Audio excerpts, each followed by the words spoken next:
Conçu pour la première fois il y a 30 ans, le Cri-Cri impressionne toujours par ses petites dimensions.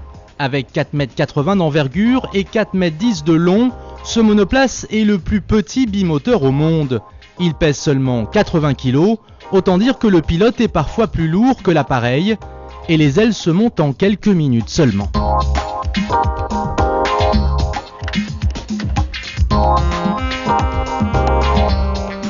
Spécificité du Cri-Cri, il ne se trouve pas en kit. Il faut donc soit en trouver un d'occasion, soit le fabriquer soi-même.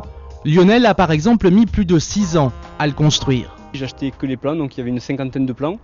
Et après, à nous de nous amuser à trouver les matériaux. Donc pour la plupart, on peut les trouver dans des magasins de bricolage à côté de chez nous. Et par exemple, pour la roue avant, c'est une roue de chariot de personnes handicapées, donc il faut aller en pharmacie. Et ne vous fiez pas aux apparences, en raison de sa vitesse de décrochage un peu élevée, le Cri-Cri est considéré comme un avion à part entière. Il est d'ailleurs certifié pour faire de la voltige. C'est un monoplace, donc pour ma part je n'avais jamais piloté de monoplace, donc se retrouver tout seul enfermé. Donc pour faire les premiers vols, on écoute les conseils des plus anciens.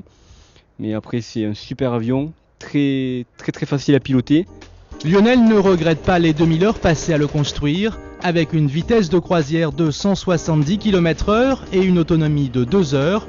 Il est aujourd'hui à bord de son bimoteur, le plus heureux des hommes.